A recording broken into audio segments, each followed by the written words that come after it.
Hello, welcome to target set point. WBSSC group D এক্সামে reasoning আসে, 10 নম্বরের যে রিজনিং আছে সেই রিজনিং যে ধরনের প্রশ্ন আসতে পারে সেগুলো আমরা একটু প্র্যাকটিস করে নেব। ঠিক আছে, আমরা জিকে প্র্যাকটিস করেছি, ম্যাথ করেছি এবং রিজনিংটা আমাদের বাকি ছিল, রিজনিং করব। এরপরে হচ্ছে আমরা পুরো 40টা করে সেট তৈরি করে তোমাদেরকে প্র্যাকটিস করাবো। ঠিক আছে, চলো। পুরো সেট পাওয়ার জন্য অবশ্যই চ্যানেলটি সাবস্ক্রাইব করে রেখে দাও। প্রথম প্রশ্ন দেখো,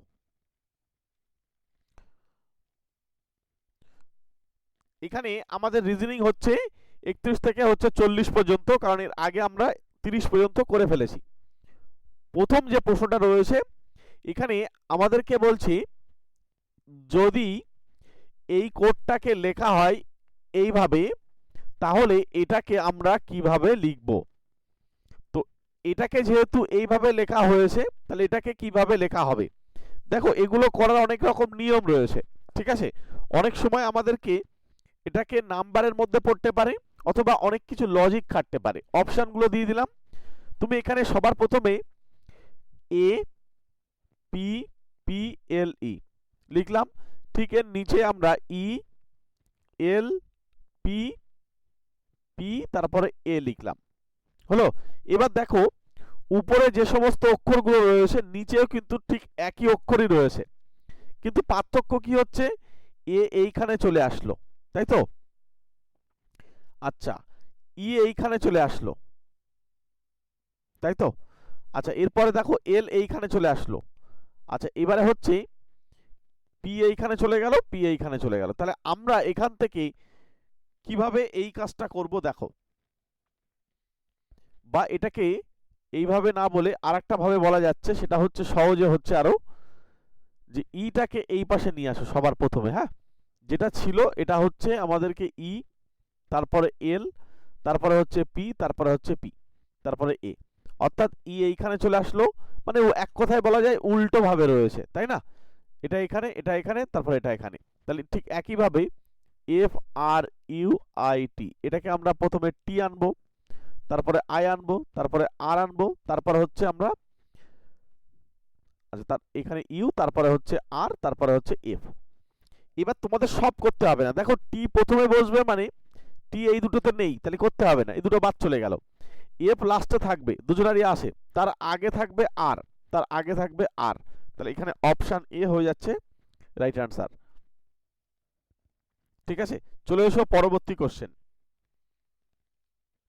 পরেরটা কি বলছে দেখো, এটা একদম সহজ।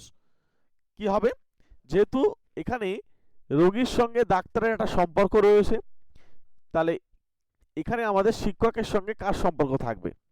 একদম সরাসরি উত্তর হয়ে যাচ্ছে অপশান সি, ছাত্রের সঙ্গে সম্পর্কিত।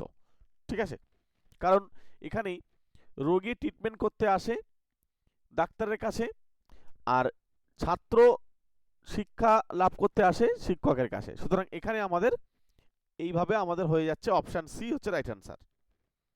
Next question.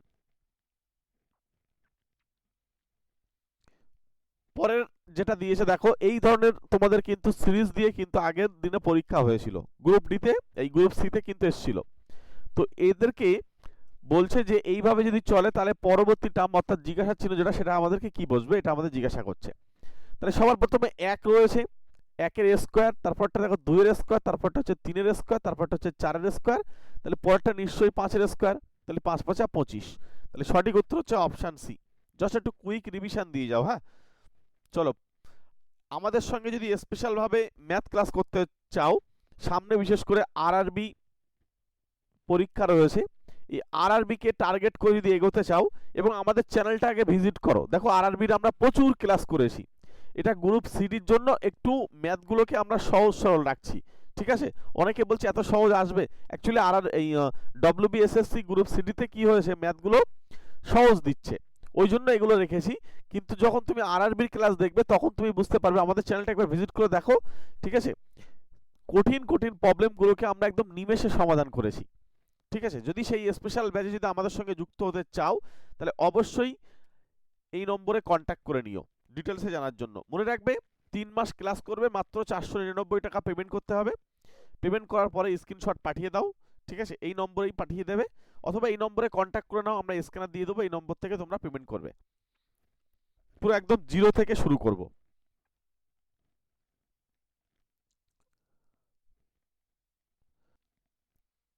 দেখো এই যে প্রশ্নটা দিয়েছে, জাস্ট এগুলোকে একটু চোখের দেখা দেখে গেলে কি হবে, আমাদের যদি এখানে কমন পেয়ে যায় তাহলে খুব সুবিধা হবে।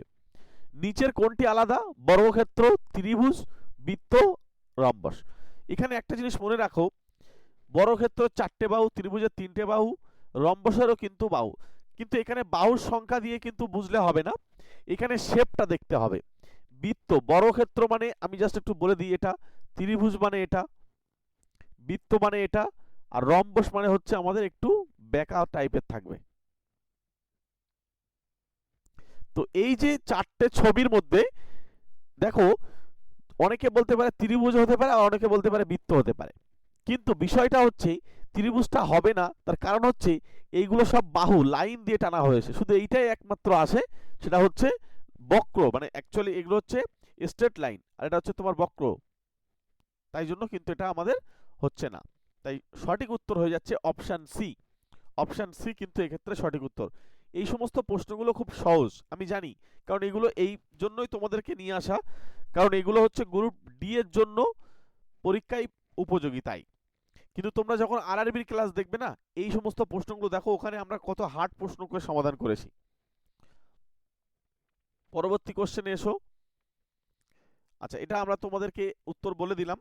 পরবর্তী কোশ্চেন, এই যে দিয়েছে দেখো জেড, এক্স, ভি আর টি, এখানে বলছে পরবর্তী অক্ষরটি কি হবে। আমরা কিভাবে করব দেখো, সবার প্রথমে আমরা এদেরকে অপশানটা নিয়ে নিই। এবার দেখো এদেরকে করার জন্য তোমাদেরকে একটা ছক লাগবে, সেই ছকটা হলো এইটা। ভালো করে শোনো, মনোযোগ দাও। কিভাবে ছকটা লিখতে হয়, মনে করো এ বি সি ডি এইভাবে যাবে, গিয়ে আবার এখানে এম যেখানে শেষ হয়েছে ঠিক তার নিচে থেকেই এন শুরু হবে।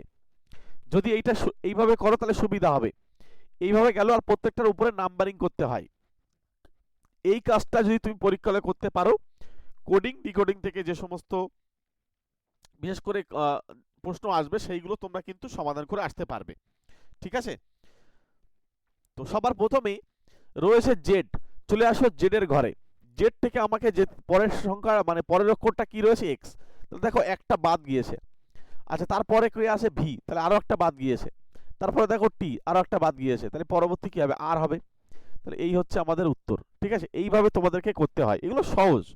ঠিক আছে, কঠিন দেখার জন্য আরো চ্যানেলটা ভিজিট করতে হবে। এখানে হচ্ছে অপশন বি রাইট আনসার।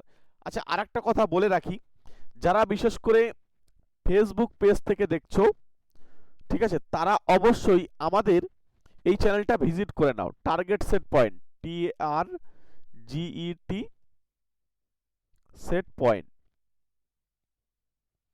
এই ইউটিউবে গিয়ে এইটা লেখো, লিখে তোমরা দেখবে টি দিয়ে এরকম গোল শেপ করা রয়েছে, এই চ্যানেলটা তোমরা ভিজিট করো। এখানে আরআরবির প্রচুর ক্লাস করানো রয়েছে। ঠিক আছে, ওখানে দেখে আসো, রিজনিং বলো, ম্যাথ বলো, সায়েন্স বলো, প্রচুর ক্লাস করানো রয়েছে, একবার দেখে আসো। ঠিক আছে, চলো পরবর্তী কোশ্চেনে চলে আসি। এটার লজিক তোমাদেরকে বলে দিলাম, একদম সহজ।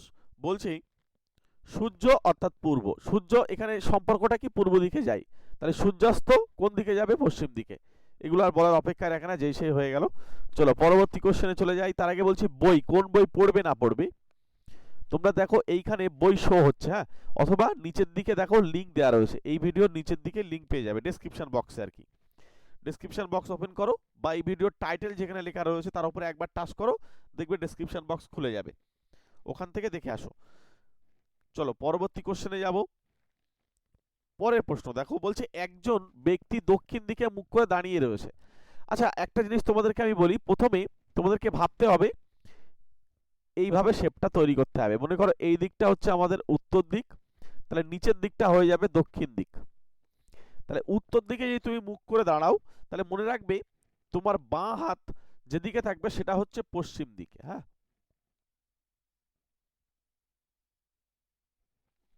আর ডান হাত যেদিকে থাকবে সেটা হচ্ছে পূর্ব দিকে। এটা আমাদের দিক নির্দেশকের ক্ষেত্রেও কাজে লাগবে, এইভাবেই কিন্তু করতে হয়। হ্যাঁ, তো চলো সবার প্রথমে কি বলছে, এক ব্যক্তি দক্ষিণ দিকে মুখ করে দাঁড়িয়ে আছে, তার মানে এই অবস্থায় মুখ করে সে দাঁড়িয়ে রয়েছে। মনে করো এই যে ব্যক্তিটা, সে হচ্ছে এই দিকে মুখ করে দাঁড়িয়ে রয়েছে। বলছে তিনি 180 ডিগ্রি ঘুরে গেলেন। যখন 180 ডিগ্রি ঘুরে যাবে তখন মনে রাখবে এর সাপেক্ষে ঘুরলো। ঘুরলো মানে এই দিকে তার মুখ হয়ে গেল, এবার এই দিকে, তাহলে তার মুখ হয়ে যাবে, বলছে এখন কোন দিকে তাকিয়ে আছেন, তাহলে এখন হয়ে যাবে উত্তর দিকে তাকিয়ে আছেন। ঠিক আছে, এখানে অপশন হয়ে যাচ্ছে সি রাইট অ্যান্সার। চলো পরবর্তী কোশ্চেনে যাব। পরেরটা দেখো, ছবি হচ্ছে ফ্রেমের সঙ্গে যদি সম্পর্কিত হয়, ঘর কার সাথে সম্পর্কিত হবে? ছাদ, দেওয়াল হচ্ছে দরজা, জানালা। দেখো এখানে ছবি যেহেতু ফ্রেমের সঙ্গে সম্পর্কিত, তাহলে এখানে ঘর হয়ে যাবে আমাদের দেওয়ালের সাথে সম্পর্কিত। দেওয়াল না থাকলে কিন্তু ঘরের কোনো মূল্যই নেই। তাহলে এখানে আমাদের সঠিক উত্তর হচ্ছে অপশন বি। চলো পরবর্তী কোশ্চেন দেখব। এই যে সিরিজটা দিয়েছে, এই সিরিজটা তোমাদেরকে একটু ভাবনা চিন্তা করে করতে হবে। কারণ হচ্ছে এটা প্রথমে দেখো 2, তারপরে 5, তারপরে 11, তারপরে হচ্ছে 23। কিভাবে পরবর্তী টার্মটা আসবে? 2 এর পরে কত এসছে? 2 এর পরে 5, তারপরে 11 এসছে, তারপরে হচ্ছে 23। পরবর্তী টার্মটা কি হবে? তোমরা যারা এইভাবে বিয়োগ করবে, এটা হচ্ছে কত? 3, তারপরে এটা হচ্ছে কত বলো তো? 6। তাহলে এটা দেখো তো কত, এখানে হয়ে যাচ্ছে আমাদের 12, তারপরেরটা। তাহলে আমরা এইভাবে যদি ভাবনা চিন্তা করি যে দেখো এটা ডবল হয়েছে, তার ডবল হয়েছে, তাহলে 24 হয়ে যাবে। 24 আর 23 আমাদের যদি যোগ করি তাহলে আমাদের উত্তর হয়ে যাচ্ছে 47। এটা একটা লজিক, এইভাবে হয়। আরো লজিক আছে, দেখবে কিভাবে বলো তো? সেটা হচ্ছে প্রথমটা 2, তারপরটা 5, তারপরটা হচ্ছে 11, তারপরে হচ্ছে 23। পরেরটা জিজ্ঞাসা করেছে প্রথম টার্মকে লেখো। প্রথম টার্মকে আমরা চাইলে লিখতে পাচ্ছি যে 1 ইন্টু 1 প্লাস হচ্ছে, বা এটাকে আমরা এইভাবে না বলে আরেকটা ভাবে বলি। ধরো প্রথম টার্মটাকে আমি রেখে দিলাম, হ্যাঁ, তার সাপেক্ষে পরবর্তী টার্মগুলোকে বিচার করছি। প্রথম টার্ম 2, তাহলে পরের টার্মটা হচ্ছে তার ডবল, এই প্রথম টার্মের ডবল। তাহলে 2 গুণ 2, তার সঙ্গে একটা 1 যোগ, এই টার্মের সঙ্গে তার ডবল, তার ডবল করলে কত হবে? 2 গুণ 5। আমি শুধু জাস্ট তোমাদেরকে এগুলো বলছি, তার কারণ হচ্ছে লজিকগুলোকে ধরা যায় যাতে। আচ্ছা, এবারে হচ্ছে 11, তার ডবল কত? প্লাস 1। তাহলে 23, তার ডবল কত? প্লাস 1। দেখো আগেরটা থেকে এটা কিন্তু দ্রুত হবে। তুমি যখন ধরতে পারছো এটা ডবল করে 1 যোগ, এটা ডবল করে 1 যোগ, এটা ডবল করে 1 যোগ, তাহলে 23 দুগুণে 46, 1 এ 47। তাহলে আমরা সরাসরি উত্তরটা বলে দিতে পারছি। ঠিক আছে, অপশন হয়ে যাচ্ছে আমাদের এখানে এ রাইট অ্যান্সার। চলে এসো পরবর্তী কোশ্চেন। আচ্ছা, জিকে এর পিডিএফ অনেকে নিয়ে এসো, প্রয়োজন থাকলে নিতে পারো। এটা হচ্ছে 50 টাকা দিয়ে সম্পূর্ণ A4 পেজে কিন্তু কম্পিউটার টাইপ করে কিন্তু সাজানো রয়েছে। সমস্ত পরীক্ষার জন্য ভীষণ উপযোগী। এই নম্বরে আমাদের সঙ্গে যোগাযোগ করে নাও। ঠিক আছে, এই নম্বরে পেমেন্ট করতে পারো। যদি এই নম্বরে পেমেন্টে কোনো প্রবলেম হয় আমাকে জানাবে, আমরা তোমাদেরকে কিউআর কোড স্ক্যানার দিয়ে দেবো, সেখানে পেমেন্ট করলে অসুবিধা হবে না। ঠিক আছে, তো এটা হচ্ছে 111টা A4 সাইজের পেজ, সুন্দর করে মার্ক করে একদম সাজিয়ে গুছিয়ে কম্পিউটার টাইপ করে রেডি করা রয়েছে। যদি প্রয়োজন থাকে একবার নিতে পারো। আচ্ছা, এটা তোমাদেরকে এইচডব্লিউ ছেড়ে দিলাম। এটার উত্তর কি হবে না হবে অবশ্যই কমেন্ট বক্সে জানাবে, প্রত্যেকে কমেন্ট করে জানাবে। এবং যারা আরআরবি কে টার্গেট করছো, আরআরবি কে যারা টার্গেট করছো তারা অবশ্যই আমাদের সঙ্গে যোগাযোগ করে নাও। কারণ আরআরবিতে হচ্ছে সায়েন্সের নোটস তৈরি হচ্ছে আমাদের, সেটা হচ্ছে সায়েন্স যেহেতু 25 নম্বর থাকে। আরআরবির সমস্ত শিফটের প্রশ্নগুলোকে আমরা এক জায়গায় করে সাজিয়ে বাংলায় সুন্দর করে সমাধান সহ ব্যাখ্যা করে বুঝিয়ে পিডিএফগুলো রেডি করছি। ঠিক আছে, আমাদের এই নম্বরের সঙ্গে যোগাযোগ করে নিও পিডিএফ পাওয়ার জন্য। এবং ম্যাথের উপরে আমরা কিন্তু স্পেশালভাবে আরআরবির ক্লাস দিচ্ছি, বিশেষ করে আরআরবি গ্রুপ ডি। রেলের যারা গ্রুপ ডির ফর্ম ফিল আপ করেছো তাদের জন্য ম্যাথের ক্লাস আমাদের কিন্তু চলছে, এবং সঙ্গে রিজনিংয়ের ক্লাসও চলছে। তাহলে গ্রুপ ডিতে 3টে পার্ট থাকে, একটা হচ্ছে রিজনিং, ম্যাথ, রিজনিং, আর হচ্ছে সায়েন্স, আর হচ্ছে জিকে আর কারেন্ট অ্যাফেয়ার্স। মনে রাখবে এই দুটো মিলে 20 নম্বর থাকে। সায়েন্স থাকে হচ্ছে 25, রিজনিং থাকে 30, আর ম্যাথ থাকে হচ্ছে 25। তাহলে এই যে 80 নম্বর রয়েছে, এই 80 নম্বরটা তোমরা যদি জায়গা তৈরি করতে পারো, এই 80 নম্বরের জায়গা তৈরি করার জন্য আমরা কিন্তু তোমাদেরকে পরিষেবা দিচ্ছি। আমাদের সঙ্গে যোগাযোগ করে নিও, হ্যাঁ। এবং এই যে জিকে এবং কারেন্ট অ্যাফেয়ার্স, যেহেতু কারেন্ট অ্যাফেয়ার্সটা একটু চেঞ্জ হয়, ওই জন্য আমরা জিকের গুলো এক জায়গায় করে সাজিয়ে তোমাদেরকে পিডিএফ দিয়ে দেবো। কারেন্ট অ্যাফেয়ার্সটা তোমরা একটু জাস্ট আমি যে পিডিএফগুলো দেবো সেখান থেকে তোমরা দেখে নিতে পারো, ঠিক আছে? কোনো বই বা কিছুই লাগবে না, জাস্ট এই পিডিএফগুলো যদি ফলো করো তাহলে তোমাদের একদম সব হয়ে যাবে। চলো তাহলে তোমরা অবশ্যই কমেন্ট বক্সে জানিয়ে দিও, ঠিক আছে? কোনো প্রয়োজন থাকলে আমাকে ফোন করে নিতে পারো বা হোয়াটসঅ্যাপ করতে পারো। প্রত্যেককে থ্যাংক ইউ, প্রত্যেকে ভালো থেকো, সুস্থ থেকো, অল দ্য বেস্ট। তোমাদের সঙ্গে দেখা হচ্ছে আবার পরবর্তী ক্লাসে, এবং পরবর্তী ক্লাসে আমরা পুরো 40টা প্রশ্ন একসঙ্গে নিয়ে ক্লাস করাবো, ঠিক আছে? এখন থেকে এবার 40টা প্রশ্ন একসঙ্গে নিয়ে ক্লাস হবে। চলো ছাড়লাম তাহলে, দেখা হচ্ছে পরবর্তী ক্লাসে।